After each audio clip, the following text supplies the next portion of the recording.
میرا نام زرمینہ ہے۔ میں ایک 20 سالہ انتہا کی خوبصورت لڑکی ہوں۔ سفید رنگت کی مالک اور دلکش قد-و-قامت اور خد-و-خال کی وجہ سے جو بھی مجھے ایک نظر دیکھ لیتا وہ پلکیں جھپکانا ہی بھول جاتا۔ میرے ماں باپ نے میری مرضی کے خلاف جاتے ہوئے میری شادی ایک ایسے شخص سے کر دی جسے میں پسند کرنا تو دور کی بات، دیکھنا بھی گوارا نہیں کرتی تھی۔ شادی کی پہلی رات شوہر کے ساتھ میرا رویہ کچھ زیادہ ہی تلخ تھا۔ اس کی وجہ یہ تھی کہ میں امیر خاندان سے تھی اور وہ ایک غریب فیملی سے تعلق رکھتا تھا، اور میں نے اسے صاف صاف لفظوں میں کہہ دیا تھا کہ میں تجھے کسی صورت بھی اپنے قریب نہیں بھٹکنے دوں گی، اور اگر تم نے کسی قسم کی زبردستی کرنے کی کوشش کی تو میں تجھے عبرت کا نشان بنا دوں گی، کیونکہ میں تجھے سخت ناپسند کرتی ہوں اور تجھے اس قابل نہیں سمجھتی کہ تم میرے قریب آؤ۔ میرے اتنا کچھ بولنے کے بعد شوہر نے نرم لہجے میں مجھے کہا، تو میں کون سا آپ کے ساتھ زبردستی کرنے جا رہا ہوں؟ میں صرف آپ کو اتنا کہوں گا کہ وہ آپ کا ماضی تھا جو تم کسی سے پیار کرتی تھی، اور یہ تمہارا حال ہے کیونکہ اب تم ایک شادی شدہ عورت ہو اور کسی کی امانت ہو۔ میرا مشورہ ہے کہ اس میں ہی تمہاری بھلائی ہے کہ تم اپنی آئندہ آنے والی زندگی کے بارے میں سوچو۔ میں جانتا ہوں کہ تم پاک دامن ہو اور پیار کرنا بھی کوئی جرم نہیں ہے، کیونکہ مجھے بھی تو آپ سے پیار ہوا تھا۔ دل کسی کی نہیں سنتا، لہٰذا جو بھی ہے اب تم میری بیوی ہو۔ میں نے کہا کہ خبردار مجھے اپنی بیوی مت کہنا۔ میں نے تم سے شادی صرف اپنے ماں باپ کی خواہش پر کی ہے، اپنی مرضی سے نہیں، اور میرا آپ سے شادی کرنا صرف ایک دکھاوا ہے۔ یہ شادی میں نے خاندانی دباؤ میں آ کر کی ہے۔ شوہر نے کہا، تم اب کسی صورت بھی اس بات سے انکار نہیں کر سکتی کہ تم میری بیوی نہیں ہو۔ اب اس حقیقت کو تو جیسے تیسے تسلیم کرنا ہی پڑے گا۔ لیکن میں نے کہا کہ تجھے شوہر تسلیم کرنے سے لاکھ درجے بہتر ہے کہ میں کسی گدھے کو شوہر کہہ دوں، اور ہاں، اگر آپ کو واقعی مجھ سے پیار ہے تو آپ کو اس پیار کی قسم مجھ سے دور ہی رہنا اور مجھے سکھ کا سانس لینے دو۔ شوہر نے کہا کہ ٹھیک ہے، میں تجھے کچھ نہیں کہتا، لیکن یہ بات تم کبھی فراموش نہ کرنا کہ تم جیسی بھی ہو میں تجھے پھر بھی چاہتا رہوں گا، کیونکہ میں تم سے بہت پیار کرتا ہوں۔ پھر وہ چپکے سے پھولوں سے سجے ہوئے بیڈ سے اٹھا اور ایک باریک سی چادر اوڑھ کر صوفے پر لیٹ گیا۔ میں بھی خیالات کی دنیا میں گم ہو کر کب گہری نیند میں چلی گئی کچھ پتہ نہیں چلا۔ صبح جب میری آنکھ کھلی تو وہ کمرے میں موجود نہیں تھا، اور اس نے رات منہ دکھائی میں جو مجھے تحفہ دینا تھا وہ بیڈ کے پاس گرا ہوا تھا، اور اس کے پاس ہی حق مہر کی رقم بھی پڑی تھی جو کہ 1,00,000 روپے تک تھی۔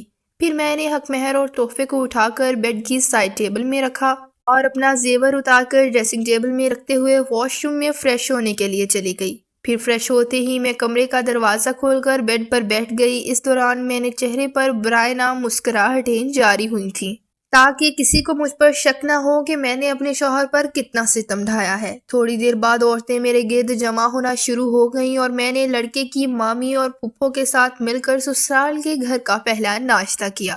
اسی دوران مجھے اپنی سہیلیوں کی کالز وغیرہ بھی موصول ہوئی تھیں جس میں وہ مجھے چھیڑنے کے لیے مجھ سے مختلف الٹے سیدھے سوال کر رہی تھیں۔ ان سب کی باتوں کو بھی میں نے ہنس کر ٹال دیا تھا۔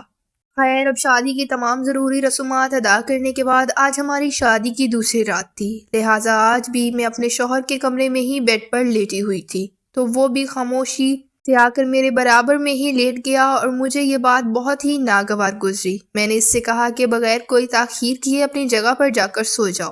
اس نے پوچھا، کون سی جگہ؟ تو میں نے کہا، تمہاری جگہ صوفے پر ہے۔ جب اس نے میری بات کا کوئی جواب نہ دیا، میں نے کہا، ٹھیک ہے، پھر میں جا کر وہاں سو جاتی ہوں۔ میرے یہ کہنے کی دیر تھی کہ وہ فوراً اچھل کر کھڑا ہوا اور کہنے لگا کہ نہیں، آپ ادھر ہی لیٹ جائیں، میں چلا جاتا ہوں۔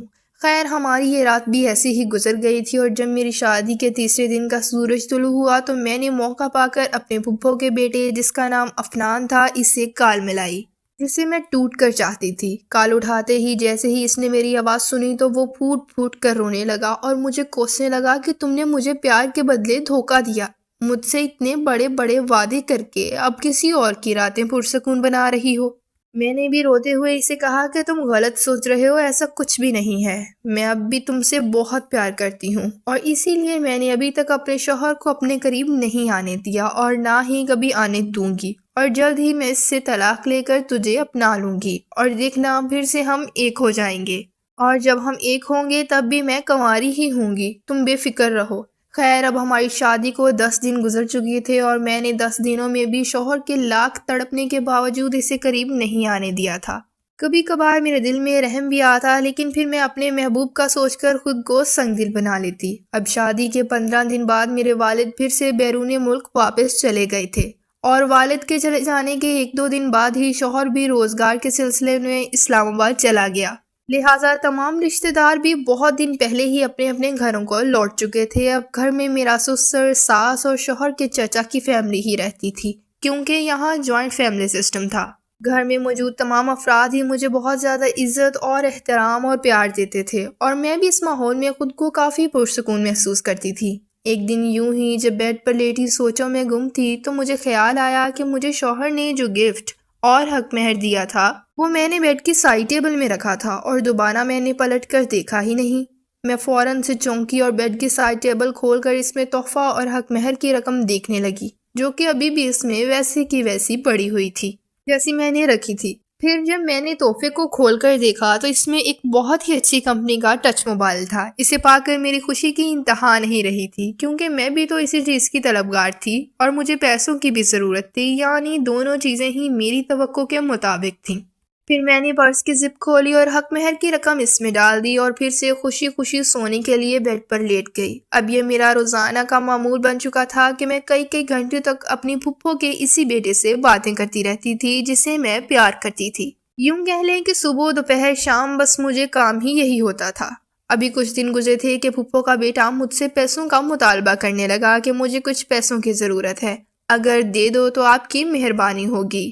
جیسے ہی میرے حالات کچھ بہتر ہوں گے تو میں آپ کو واپس لوٹا دوں گا۔ میں نے کہا کہ بتاؤ کتنے پیسے چاہیے؟ اس نے کہا کہ مجھے 50,000 روپے چاہیے، لیکن میں نے 50 کی بجائے 60,000 سینڈ کر دی اور کہا کہ واپس لوٹانے کی بھی کوئی ضرورت نہیں ہے۔ میرا شوہر ہفتے میں 2 دن گھر چھٹی گزارنے کے لیے آتا تھا، اور ان 2 دنوں میں بھی میں اسے نظر انداز کیے رکھتی تھی اور اسے مزید تکلیف سے 2-4 کرتے ہوئے کہتی تھی کہ تم ایک بات یاد رکھو، ہماری یہ نام نہاد شادی زیادہ دیر تک نہیں چلے گی۔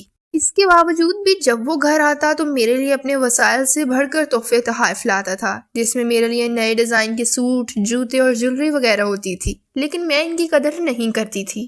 کبھی کسی سہیلی کو اٹھا کر دے دیتی تو کبھی کسی اور عزیز کو۔ میں جانتی تھی کہ میرا شوہر بہت کم آمدنی والی جاب کرتا ہے، لیکن اس کے باوجود بھی اس نے کبھی بھی مجھے کسی چیز کی کمی محسوس نہیں ہونے دی تھی، بلکہ اپنی اوقات سے بڑھ کر ہی اس نے مجھے خوشیاں دینا چاہی تھیں۔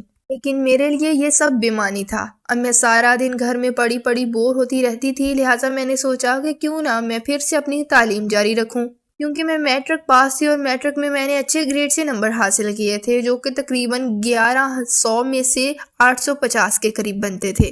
پھر میٹرک کے فوراً بعد شادی ہونے کی وجہ سے میں اپنی تعلیم آگے جاری نہ رکھ سکی۔ جب میں نے اپنی تعلیمی سلسلے کے بارے میں ساس سے اجازت لینا چاہی تو اس نے مجھے سختی سے منع کر دیا۔ ساس سے مایوس ہونے کے بعد میں نے سوچا کیوں نہ میں اپنے شوہر سے بات کروں۔ اگر شوہر مجھے اجازت دے دیتا ہے تو پھر ساس کون ہوتی ہے مجھے روکنے والی؟ اسے میں خود ہی دیکھ لوں گی۔ خیر، پھر جب میں نے اس حوالے سے اپنے شوہر پر دباؤ ڈالا تو نہ صرف وہ خود مان گیا بلکہ اس نے اپنی ماں کو بھی راضی کر لیا۔ پھر شوہر نے میرا ایڈمیشن سپیریئر کالج میں کروا دیا، جو کہ ہمارے گھر سے زیادہ فاصلے پر نہیں تھا۔ یوں اس طرح میری میٹرک سے آگے کی تعلیم کا آغاز ہو گیا۔ لیکن اب بھی میں اپنے شوہر کو زیادہ منہ لگانا پسند نہیں کرتی تھی۔ میرا شوہر جب بھی ہفتہ اور اتوار کی چھٹیاں گھر پر گزارنے کے لیے آتا تو ہفتے کے روز واپسی پر مجھے خود کالج سے لے جایا کرتا تھا۔ کالج میں میری کچھ سہیلیاں بھی بن گئی تھیں۔ شوہر جب بھی مجھے کالج سے لینے کے لیے آتا تو وہ اسے دیکھ کر میری قسمت پر ناز کرتے ہوئے مجھے کہتی کہ تمہارا شوہر کتنا اچھا ہے، تمہارا اتنا خیال رکھتا ہے، اور میں ان کا دل رکھنے کے لیے کہہ دیتی کہ ہاں ایسا ہی ہے، لیکن ان کو ہمارے ازدواجی رشتے کے بارے میں علم نہیں تھا کہ ہم قریب ہو کر بھی ایک دوسرے سے کتنا دور ہیں۔ اب ہماری شادی کو 4 مہینے گزر چکے تھے اور اب بھی میں نے شوہر کو اپنے قریب بھٹکنے نہیں دیا تھا، اور مجھے اس بات کی خوشی بھی تھی کہ اس نے کبھی مجھ سے زبردستی کرنے کی کوشش نہیں کی تھی، ورنہ یہ بات میں اچھی طرح جانتی تھی کہ مرد کے لیے خوبصورت بیوی کے ہوتے ہوئے بھی خود کو کنٹرول کرنا کسی قیامت سے کم نہیں ہوتا۔ ایک روز شوہر کا مجھے فون آیا کہ 17 تاریخ کو میں گھر واپس آ رہا ہوں، کیونکہ خالہ کا فون آیا ہے کہ اس کی بیٹی کی شادی ہے، تم بھی اپنی شاپنگ وغیرہ کر لو، کیونکہ انہوں نے ہم سب کو شادی پر آنے کی دعوت دی ہے۔ شوہر کی یہ بات سن کر میں نے اسے موقع پر ہی جواب دے دیا کہ میں شادی پر نہیں جاؤں گی۔ جب اس نے وجہ پوچھی تو میں نے بتایا کہ میری پڑھائی کا خرچ ہوگا اور ویسے بھی مجھے شادیوں میں جانا اچھا نہیں لگتا، وہاں طرح طرح کے لوگ آئے ہوتے ہیں۔ شوہر نے کہا کہ جب میں شادی میں اکیلا جاؤں گا تو تمام رشتہ دار کیا سوچیں گے؟ میں نے کہا کہ اس سے مجھے کچھ فرق نہیں پڑتا کہ وہ کیا سوچیں گے۔ پھر بھی شوہر نے مجھے منانے کی لاکھ کوشش کی، لیکن میں کسی صورت بھی نہ مانی۔ پھر اگلے ہی دن جب میری پھپھو کے بیٹے سے بات ہوئی تو اس نے باتوں ہی باتوں میں مجھے بتایا کہ میں اس شادی میں آ رہا ہوں۔ میں نے حیرانگی سے اس سے پوچھا کہ بھلا تم اس شادی میں کیسے آ سکتے ہو؟ ابھی اس نے مجھے بتایا کہ میری والدہ اور تمہارے شوہر کی خالہ دونوں آپس میں کزنز ہیں اور دونوں کی بہت اچھی دوستی بھی ہے۔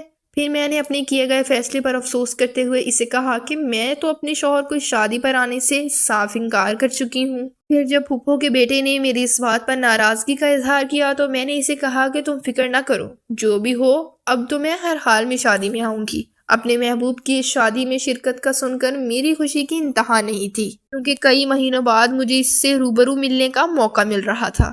خیر، جیسے ہی 17 تاریخ کو شوہر چھٹی لے کر گھر پہنچا تو میں نے ناٹک کرتے ہوئے بڑے پیار سے کہا کہ میں بھی آپ کے ساتھ ہی شادی پر جاؤں گی۔ میری یہ بات سن کر وہ ایک دم سے ٹھٹک کر رہ گیا اور بہت ہی تجسس بڑے انداز میں میرے چہرے کا بغور جائزہ لینے لگا اور پھر پوچھا کہ یہ تم اچانک شادی پر جانے کے لیے کیسے راضی ہو گئی؟ تم تو شادی پر جانے کے سخت خلاف تھی اور تمہاری تو پڑھائی کا حرج بھی ہو رہا تھا نا، تو پھر اچانک یہ فیصلہ کیسے تبدیل ہو گیا؟ اب میں شوہر کو کیا بتاتی کہ شادی پر جانا میری کتنی بڑی مجبوری بن چکی ہے اور میں اپنے محبوب سے ملاقات کرنے کے لیے کس قدر بے قرار ہوں۔ پھر میں نے اچانک اپنے خیالات کو جھٹکتے ہوئے شوہر کو جواب دیا کہ اس دن آپ نے مجھے شادی پر جانے کے لیے بہت بار منانا چاہا، لیکن میں بار بار آپ کو انکار کرتی رہی۔ وقتی طور پر تو مجھے آپ کا احساس نہیں ہوا، لیکن بعد میں نے سوچا کہ میں نے انکار کر کے بہت بڑی غلطی کر دی ہے اور مجھے یوں آپ کی دل آزاری نہیں کرنی چاہیے تھی اور آپ کو میرے نہ جانے کی وجہ سے رشتہ داروں کی باتوں کا بھی سامنا کرنا پڑے گا۔ میری اس بات پر بھی شوہر تھوڑا حیران ہوا، لیکن پھر اس نے ہلکی سی مسکان سجائے مجھے کہا کہ ٹھیک ہے، اگر آپ کو میرا تھوڑا سا خیال آ ہی گیا ہے تو آپ بھی تیار ہو جاؤ اور ہمارے ساتھ ہی چلو۔ پھر میں نے چپکے سے پھپھو کے بیٹے کو کال کی اور اسے خوشخبری سنائی کہ میں بہت جلد شادی پر پہنچنے والی ہوں۔ اس نے کہا کہ جلدی آ جاؤ، میں بھی تجھے ملنے کے لیے بہت بے قرار ہو چکا ہوں اور میں تو آپ کی آمد کا سن کر کل ہی شادی پر پہنچ چکا ہوں۔ پھر کیا تھا، میں نے بھی خوشی خوشی شادی پر جانے کے لیے خوب ساری تیاری کی اور پلک جھپکتے ہی تیار ہو گئی۔ خوبصورت تو میں ویسے بھی بہت تھی اور آج تیاری کر کے میں اپنے شوہر پر مزید قیامت ڈھا رہی تھی۔ جیسے ہی میں ڈریسنگ ٹیبل کے سامنے کھڑی ہوئی تو شوہر نے بے ساختہ میرے حسن کی تعریف کی تھی۔ میرے سسر چونکہ بیرون ملک تھے، لہٰذا پھر میں، میرا شوہر اور ساس خالہ کے گھر شادی پر پہنچ گئے۔ جیسے ہی ہم خالہ کے گھر میں انٹر ہوئے تو جہاں میری ساس اپنے رشتہ داروں سے ملنے میں مصروف ہو گئی، وہیں میرا شوہر بھی اپنے دوستوں کے گلے ملتا ہوا گھر سے باہر چلا گیا۔ پھر میں بھی مجبوراً رشتہ دار عورتوں کے گلے ملی اور سرسری سی نگاہ دوڑاتے ہوئے افنان کو تلاش کرنے لگی۔ اسی دوران جب میری نظر کونے والے کمرے کی طرف گئی تو وہ دروازے کے پیچھے کھڑا ہوا مجھے نظروں ہی نظروں میں اشارہ کر رہا تھا کہ اس کمرے میں آ جاؤ۔ پھر میں جیسے ہی آنکھ بچا کر اس کمرے میں گئی تو ہم دونوں نے بے ساختہ ایک دوسرے کو گلے سے لگا لیا تھا اور ایک دم ہی جیسے جان میں جان آ گئی تھی۔ اس دوران ہم دونوں کی جو کیفیت تھی وہ صرف ہم جانتے تھے یا ہمارا خدا۔ پھر میں نے پھپھو کے بیٹے سے کہا کہ ہم 3 دن کے لیے اس شادی پر آئے ہیں، اس سے پہلے کہ ہمیں کوئی دیکھ لے ہم دور ہو جاتے ہیں اور رات کے وقت چھت پر ملیں گے، لیکن وہ مجھے چھوڑنے کے لیے تیار ہی نہیں ہو رہا تھا۔ پھر بھی میں خود کو اس سے چھڑا کر باہر آ گئی۔ جیسے ہی رات ہوئی اور ہم نے رات کا کھانا کھایا تو میں چہل قدمی کرنے کے بہانے چھت پر چلی گئی۔ اگلے دن مہندی کی رات تھی، اسی لیے آج ان کے گھر زیادہ رش نہیں تھا، لہٰذا چھت بھی ویران ہی پڑی تھی۔ تھوڑی ہی دیر بعد پھپھو کا بیٹا بھی آنکھ بچا کر میرے پیچھے ہی چھت پر دوڑا چل آیا۔ پھر سے جب وہ پر پہنچا تو وہاں پڑی چارپائی پر بیٹھ کر ایک دوسرے کا حال چال معلوم کرنے لگ گئے، لیکن اس دوران میں نے نوٹ کیا کہ وہ بار بار مجھے چھونے کی کوشش کر رہا تھا۔ میں ہچکچاتے ہوئے اس کا ہاتھ پیچھے کر رہی تھی۔ تھوڑی دیر تک تو ایسے ہی چلتا رہا، پھر اس نے آہستہ آہستہ مجھے اپنے حصار میں لینا شروع کر دیا۔ خیر، اتنے سالوں بعد ہم ملے تھے، اس لیے میں نے اسے زیادہ نہیں ٹوکا۔ میں نے سوچا تھا کہ شاید بات یہیں تک رہے گی، لیکن وہ تو جیسے مکمل طور پر بے قابو ہو رہا تھا۔ میں بے شک اس سے پیار کرتی تھی، لیکن میں ایسی ویسی لڑکی ہرگز بھی نہیں تھی۔ میں اپنی حدود کو اچھی طرح جانتی تھی۔ میں نے اسے صاف الفاظ میں کہہ دیا تھا کہ اس سے آگے بڑھنے کی ہرگز بھی کوشش نہ کرنا، ورنہ میں اٹھ کر نیچے چلی جاؤں گی۔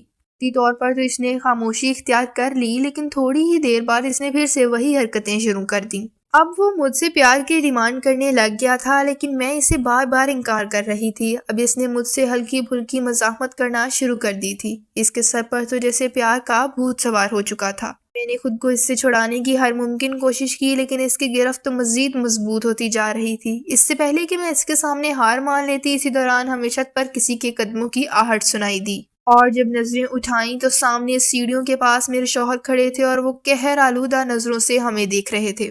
ہم کرنٹ کی مانے کے ایک دوسرے سے دور ہوئے تھے، پھر کیا تھا؟ میرے شوہر ایک دم سے آگے بڑھے اور اس نے آتے ہی مجھے کلائی سے تھاما، ایک زوردار تھپڑ میرے منہ پر رسید کیا اور میرے کزن کو کہنے لگے کہ تجھے تو میں بعد میں دیکھوں گا۔ بجائے اس کے کہ افنان خاموشی سے ایک سائڈ پر ہو جاتا، الٹا اس نے میرے شوہر کا گریبان پکڑتے ہوئے کہا کہ تیری ہمت کیسے ہوئی زرمینہ پر ہاتھ اٹھانے کی؟ اس پر میرے شوہر نے اس کے منہ پر ایک زوردار مکہ رسید کرتے ہوئے کہا کہ یہ میری بیوی ہے، تم کون ہوتے ہو مجھے روکنے والے؟ وہ دونوں جب ایک دوسرے کے گریبان پکڑ کر پھر سے جھگڑا کرنے لگے، میرا شوہر کزن سے کہیں زیادہ طاقتور تھا۔ اس نے پلک جھپکتے ہی میرے کزن کو فرش پر بچھا دیا اور اس پر مکوں کی برسات کرنے لگا۔ لہٰذا میں نے موقع کی حساسیت کو جانتے ہوئے دونوں کے درمیان دخل اندازی کی اور دونوں کو الگ کر دیا، کہ اگر کوئی تیسرا شخص وہاں پہنچ جاتا اور اسے حقیقت کا پتہ چلتا تو ہم دونوں میاں بیوی کی ہی رسوائی ہوتی، اور میں ایسا ہرگز بھی نہیں چاہتی تھی۔ دوبارہ سے شوہر نے میرا بازو تھاما اور غصے سے مجھے گھسیٹتے ہوئے چھت سے نیچے لے آئے، اور جب ہم صحن میں آئے تو میرے ساتھ چند عورتوں میں بیٹھی ہوئی ان سے باتیں کرنے میں مصروف تھی۔ اس دوران شوہر نے میرا بازو چھوڑا اور آہستہ سے امی کے پاس گئے اور ان کے کان میں سرگوشی کرتے ہوئے کہا کہ امی، مجھے کام کے سلسلے میں ضروری کال آ گئی ہے، مجھے ارجنٹ ڈیوٹی پر پہنچنا ہے، اسی لیے میں اور زرمینہ گھر واپس جا رہے ہیں، آپ کچھ دن رک کر آ جائیے گا۔ اس دوران میری ساس نے ان سے کچھ پوچھنا چاہا، لیکن پھر تھوڑی دیر کچھ سوچنے کے بعد اسبات میں سر ہلا دیا۔ پھر شوہر نے مجھے نظریں چراتے ہوئے غصے سے گھورتے ہوئے اشارہ کیا کہ اپنا سامان اٹھا لاؤ۔ پھر کچھ گھنٹوں کی مسافت کے بعد ہم واپس اپنے گھر پہنچ گئے۔ دوران سفر نہ انہوں نے مجھ سے کوئی بات وغیرہ کی اور نہ ہی میں نے ان سے کی۔ سارا سفر خاموشی سے ہی کٹ گیا تھا۔ اس دوران میرے دل میں شدید وسوسے اٹھ رہے تھے کہ اب نہ جانے کیا ہوگا۔ گاڑی سے اترتے ہی شوہر نے خود گاڑی کا دروازہ کھولا اور میرا بازو پکڑ کر مجھے گھسیٹنے والے انداز میں باہر نکالا، اور تیز تیز قدم چلتے ہوئے کمرے میں جاتے ہی زور سے مجھے بیڈ پر پٹخ دیا، اور دبی آواز میں مجھ پر چلاتے ہوئے مجھے کہنے لگے کہ زرمینہ، اگر بات میری ذات تک محدود رہتی تو میں تمہارا ہر ستم ہنس کر سہ لیتا، لیکن تم اس حد تک گر گئی کہ میری عزت کو نیلام کرنے پر تل گئی۔ میں کبھی سوچ بھی نہیں سکتا تھا کہ تم اتنے گرے ہوئے کردار کے نکلو گی۔ کیا میرا قصور صرف یہی تھا کہ میں نے تمہاری نفرت کے بدلے بھی تجھے پیار دیا اور تیری ہر گستاخی پر صبر کیا؟ اپنے شوہر کو یوں آگ بگولا ہوتا دیکھ کر میں نے جب اس سے اپنے کیے کی معافی مانگنا چاہی، اور جیسے ہی میں نے اپنے دونوں ہاتھ جوڑے تو شوہر نے بڑے زور سے میرے منہ پر تھپڑ رسید کرتے ہوئے کہا کہ بس بند کرو اب اپنی یہ ڈرامے بازی۔ میں تجھے کسی صورت بھی اپنی دہلیز پر برداشت نہیں کروں گا اور جلد ہی تجھے طلاق دے کر آزاد کر دوں گا۔ پھر تم میری طرف سے اپنے کزن کے پاس جاؤ یا بھاڑ میں جاؤ، مجھے تمہاری کوئی پرواہ نہیں، لیکن میں اپنی عزت پر حملہ کسی صورت بھی برداشت نہیں کروں گا۔ پھر شوہر نے مجھے انگلی دکھاتے ہوئے وارننگ دی کہ میرا اس وقت کمرے میں دم گھٹ رہا ہے، میں باہر جا رہا ہوں، خبردار جو تم نے مجھے کال کرنے کی کوشش کی تو۔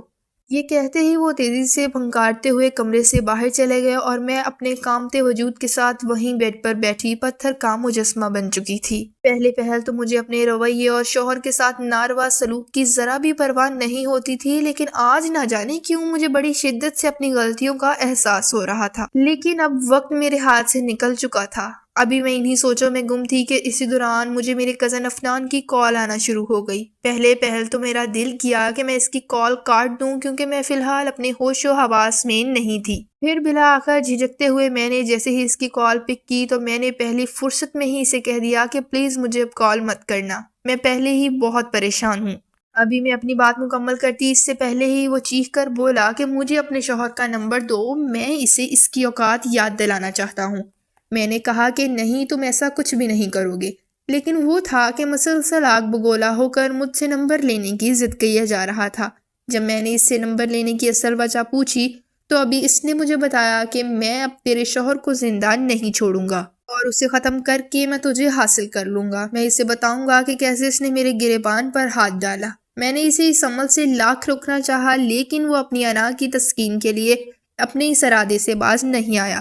اس دوران میرا دل بہت بری طرح سے گھبرا رہا تھا، مجھے کچھ سمجھ نہیں آ رہا تھا کہ میں کیا کروں۔ خیر پھر جب مجھے کچھ سمجھ میں نہ آیا تو میں نے فوراً کال کٹ کر دی۔ اب مجھے اپنا سب کچھ برباد ہوتا ہوا صاف دکھائی دے رہا تھا۔ میں چاہے جتنی بھی سنگ دل تھی، بے وفا تھی، لیکن میں کسی بے قصور کی جان لینے کے حق میں نہیں تھی، اور عفنان بھی اتنا آرام پرست نکلے گا میں کبھی سوچ بھی نہیں سکتی تھی۔ وہ اب بھی مجھے مسلسل کالز کیے جا رہا تھا۔ اس طرح میرے دل میں یہ خوف پیدا ہوا کہ اگر اس نے سچ میں کچھ ایسا ویسا کر دیا تو پھر نہ جانے کیا قیامت برپا ہو جائے گی۔ لہٰذا پھر سے میں نے عفنان کی کال پک کر لی، اور اسی گھبراہٹ میں نے اس کی کال ریکارڈنگ بھی شروع کر دی تاکہ میرے پاس اپنی بے گناہی ثابت کرنے کے لیے کچھ تو ثبوت ہو، ورنہ اس عمل میں مجھے بھی برابر کی شریک ٹھہرائی جانا تھا۔ اپنے بوائے فرینڈ کے ساتھ مل کر شوہر کی جان لے لی۔ اس بار بھی کال اٹھانے پر عفنان کی وہی لے تھی، اور وہ بار بار میرے شوہر کو ختم کرنے کی دھمکیاں دے رہا تھا۔ میں نے پھر سے اسے بغیر کوئی جواب دیے اس کی کال ریکارڈنگ کی اور فون کاٹ دیا، اور ساتھ ہی اس کا نمبر بھی بلیک لسٹ میں لگا دیا۔ پھر کیا تھا، میرا سارا دن اسی پریشانی اور گھبراہٹ میں ہی گزر گیا۔ کب دن سے رات ہو گئی مجھے کچھ پتہ ہی نہیں چلا۔ تقریباً رات 12 بجے تک میرے شوہر بھی گھر واپس آ چکے تھے، اور جیسے ہی وہ گاڑی پورچ میں کھڑی کر کے کمرے میں داخل ہوئے تو میں فوراً ہی ان کے قدموں میں گر گئی، اور گڑ گڑاتے ہوئے اس سے معافی مانگتے ہوئے کہنے لگی کہ پلیز ایک بار میری پوری بات سن لیں، پھر چاہے آپ مجھے آزاد کر دینا یا جو بھی کرنا وہ آپ کا فیصلہ ہوگا۔